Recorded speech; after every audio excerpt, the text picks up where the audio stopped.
Comunicação é imprescindível. Eu falo muito disso nos relacionamentos, certo? E talvez por isso hoje gente nem está querendo mais lidar com gente.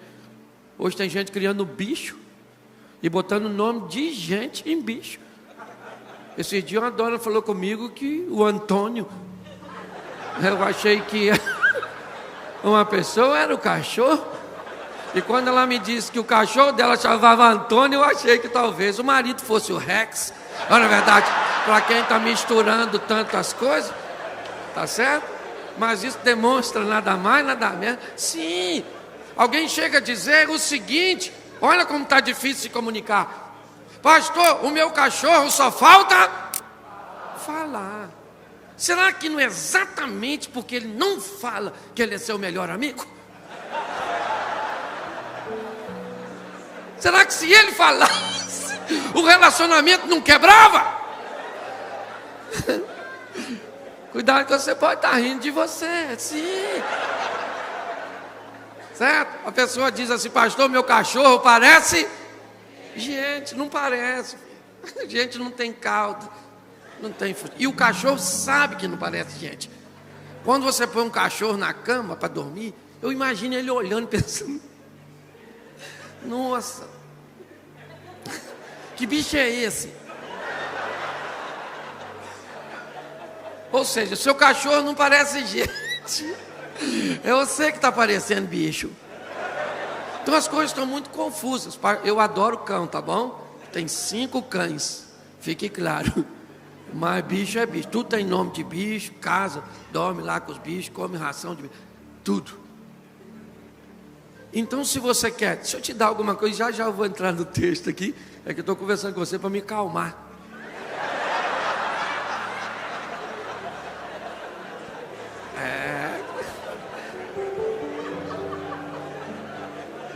Escute só. Se você quer se comunicar bem, estabeleça a sua comunicação em 4 fundamentos. Primeiro fundamento: se você quer ser ouvido, e principalmente do material que você vai usar, nunca negocie a palavra de Deus. Não interessa quem está te ouvindo. O importante é quem te mandou falar. Você está entendendo? O segredo do sucesso de quem fala: em primeiro lugar, você quer comunicar a palavra de Deus, não negocie, não dê um jeitinho, não mexa no negócio, faça como Deus falou. Quem quiser escutar, escuta. O Pedro foi tentar melhorar o ambiente, porque Jesus estava dando uma palavra e o povo estava indo embora, e Pedro falou: Jesus, espera aí, dá uma melhorada no negócio aí, pô. Jesus falou: Pedro, está afim de ir embora não? Essa tradução é minha, ok? Ô Pedro, ele falou: nossa, tá nervoso, para quem? Eu estava só dando uma sugestão. Jesus falou que é porque Jesus não tinha problema com isso. Ele entendia perfeitamente sua missão. Ele era capaz de chamar alguém que estava traindo de amigo e alguém que queria interceptar sua missão de inimigo. Porque para Jesus, amigos são todos aqueles que nos aproximam de nosso destino, e inimigos são todos aqueles que tentam nos afastar dele. Não interessa quem seja. Mas Pedro, certo? Viveu coisas extraordinárias com Jesus. É verdade. Mas a maneira cuja qual nós precisamos nos comunicar, primeiro, não negocie a verdade. Onde você for, pecado é pecado em qualquer lugar, meu filho. Esse dia, me desculpe, alguém estava discutindo comigo a questão de beber. E eu sou meio radical no que diz a isso, até porque a gente trabalha com família, sabe, né? Violência doméstica e tal, abusos, tanta coisa começa por causa da bebida, são acidentes de trânsito. E aí a pessoa estava discutindo muito comigo, que às vezes você toma só um negocinho e fica até mais esperto. E eu perguntei: rapaz, quantas doses de uísque você gostaria que o piloto de avião que vai pilotar a aeronave, que vai levar a sua família para a Europa, tomasse para ficar mais esperto? Quantas doses de uísque você gostaria que o cirurgião que vai operar o cérebro de seu filho, numa cirurgia muito delicada, tomasse para ficar mais esperto?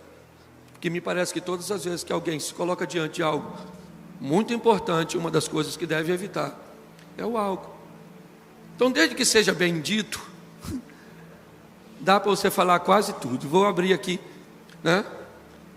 para te mostrar isso. Um rei sonhou que os dentes dele caíam tudo e ficava um dente só.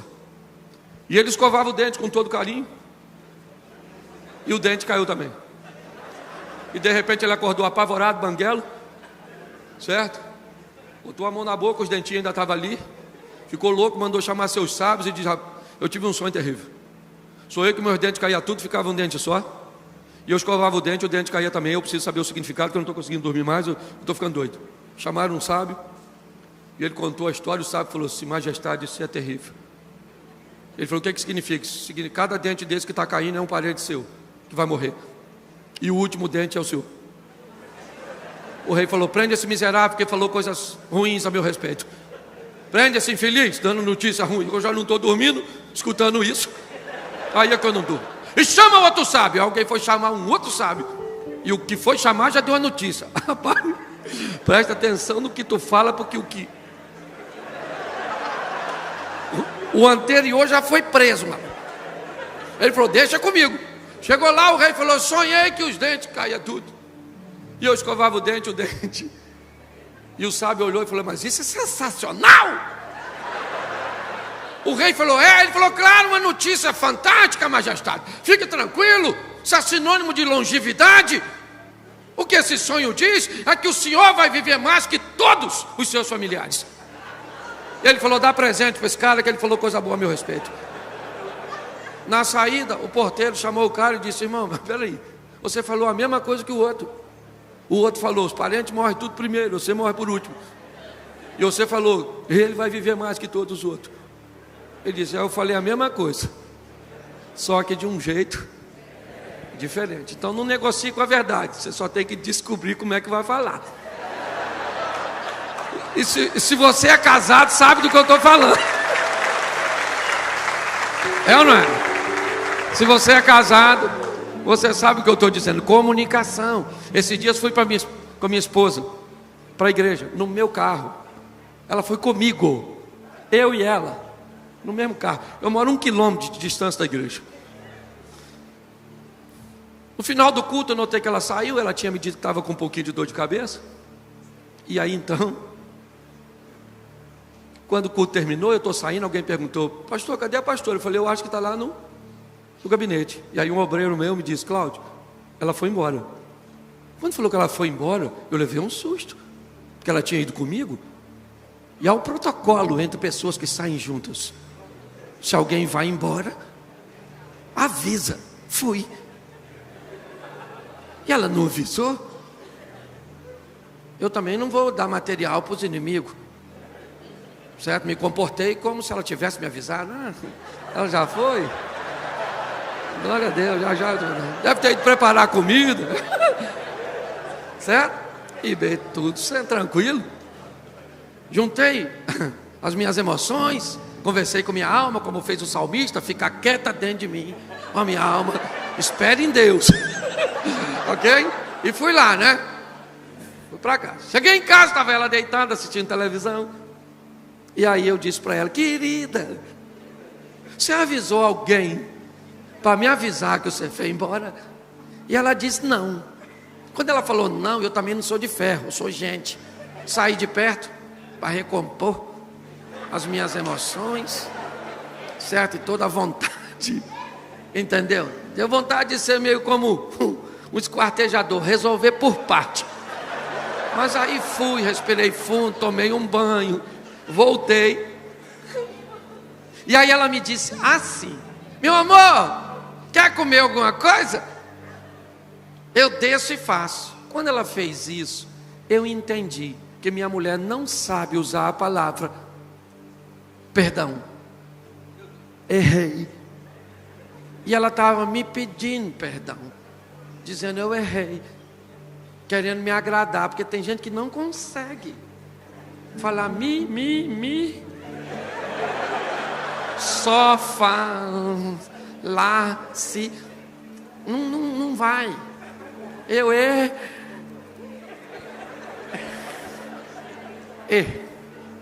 Quando eu notei que ela estava pedindo perdão, eu falei: querida, estou com uma fome danada, desce, passa um bife, frita uma batata, faz uma salada, eu quero também uma sobremesa, e faz um suquinho, porque se é para ser perdoado, eu quero ser perdoado com vontade, eu estou bem ofendido, então já que eu estou bem ofendido, eu quero perdão com força, certo? A contragosto, que eu sei, conheço a peça que eu tenho, 30 anos casado, parece que eu peguei perpétua, é ou não é verdade? Porque casamento é quase regime semiaberto. Você sai para trabalhar de manhã, volta de noite, uma visita íntima lá, uma vez ou outra, certo? A coisa é quase a mesma. Na hora de deitar, de dormir, eu falei: eu ainda vou nisso, que dá para mexer, porque a comunicação estava tão obscura, que dava para eu mexer. Aí eu falei para ela: querida, vamos tentar de novo. Fala. Eu errei. Ela, como quem diz: Cláudio, eu já desci, passei o bife, fiz o arroz, eu já pedi perdão, segundo o meu modelo. Eu falei: não, mas eu quero. É lógico que ela não me disse isso, que ela nem sabia que eu sabia que ela estava pedindo perdão, que eu estou contando para vocês. Mas ela não. Porque quando você vai se comunicar, é muito importante você entender o modelo das pessoas. Mas o primeiro é: não negocie a verdade, porque ela não é sua. Com você eu negocio meu carro, com você eu negocio minha casa, com você eu negocio minha empresa, mas com você eu não negocio a palavra de Deus, porque ela não é minha, é dele. Então não dá para negociar. Segundo, seja simples. Utilize uma comunicação que seja fácil de entender. Ok? Por quê? Porque facilitar a comunicação faz com que aqueles com pouco entendimento consigam acessar, e aqueles que têm muito também. É lógico que tem ambiente cujos quais você precisa, até para ganhar credibilidade, certo? Até para ser ouvido, você precisa usar um bom vocabulário. Estou fazendo apologia à ignorância não, tá entendendo, gente? Mas eu preciso mostrar a você que, se você deseja ser ouvido, a verdade deve estar com você, utilizando uma régua alta ou baixa, mas que facilita muito. O cérebro, ele rejeita informações que façam com que ele gaste muita energia para entender. Facilitar a informação é muito importante. Você quer ser ouvido? Vamos para o terceiro. O assunto que você for tratar tem que ser relevante. Ele faz o que na vida das pessoas? Por que vale a pena parar para ouvir isso? O que ele faz? É um assunto de entretenimento? Legal. Amanhã eu estou no interior de Minas, certo? Fazendo um stand-up. Decida ser feliz. Qual é a proposta de quem vai me ouvir? Ele quer se divertir. Então não tem problema. Mas você que está transmitindo, qual é a relevância do que você está dizendo? Aqui nós estamos falando da maior relevância de todas. Uma palavra que tira as pessoas do inferno e coloca essas pessoas no reino de Deus. Se você dificultar, como é que fica? Então o assunto é altamente relevante. Todas as vezes que o que você for falar, o que você for transmitir, for relevante para seus ouvintes, provavelmente eles vão parar para te ouvir.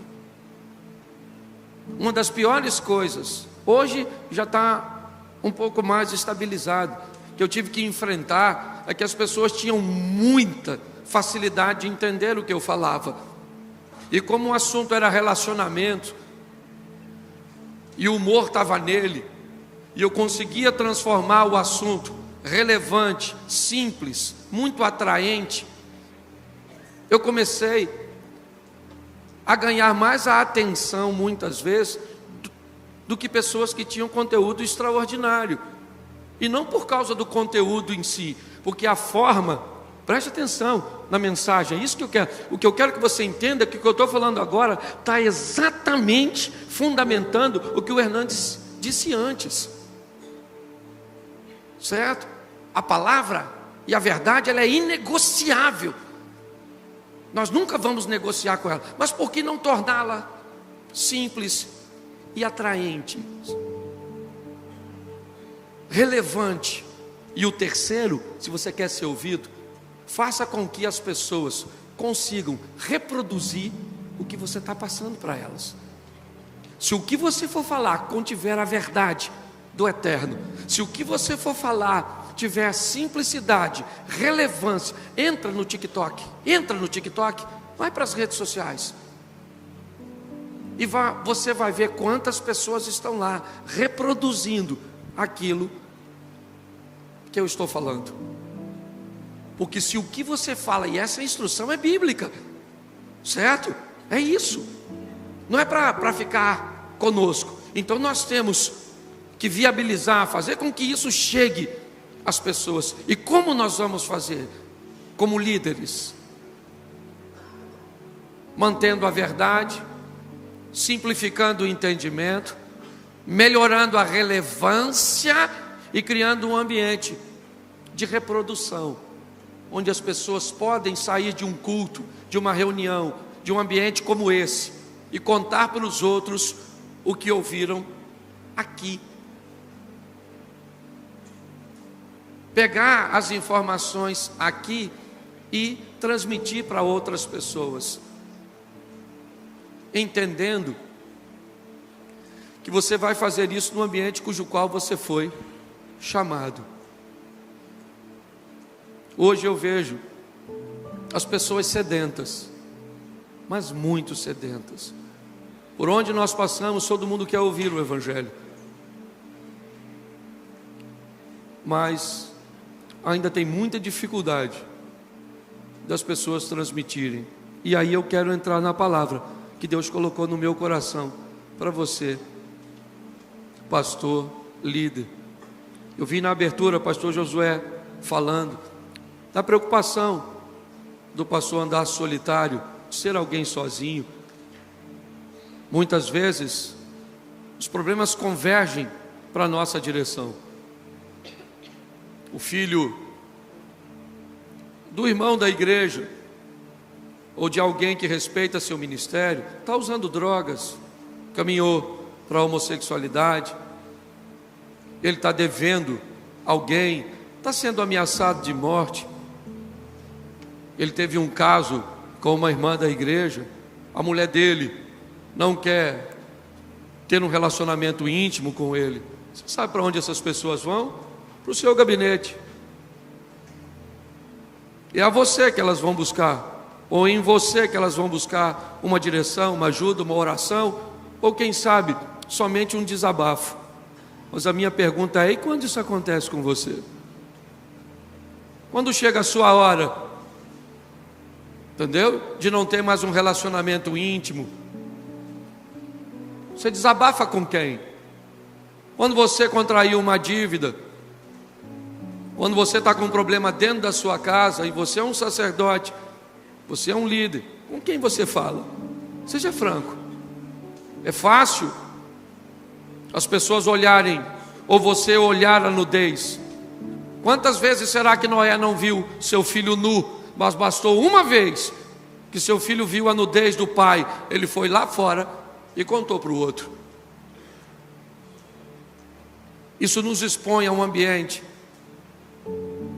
muito limitado, onde nosso casamento tem que ser quase perfeito, onde nossa família, nossos filhos não podem tirar nota baixa, nossas esposas, se muitas vezes vão para um culto, estão com uma cólica menstrual, alguém pode fazer a leitura de que o semblante fechado por causa de uma dor é uma briga com o marido e que as coisas não estão bem. Basta que um filho falte 2 cultos consecutivos, talvez porque está num período de provas, ou talvez porque foi viajar, está fazendo alguma coisa, as pessoas já estão nos avaliando. E realmente, só sobrevive nesse ambiente quem tem chamado de verdade. E nós ainda temos também um problema, que eu observo muitos líderes, no final da caminhada, precisam se manter ativos até o fim, não porque amam o ministério, mas porque não tem como sobreviver sem ele. Esse também é outro problema, que hoje eu vejo, acompanho, aconselho, às vezes ajudo financeiramente alguns pastores. Mas eu aprendi uma coisa: eu sou novo nesse ambiente, não tive pai, sogro, não tive essa turma, mas eu aprendi a amar o que Deus me entregou para fazer, e eu amo servir a Deus no ministério.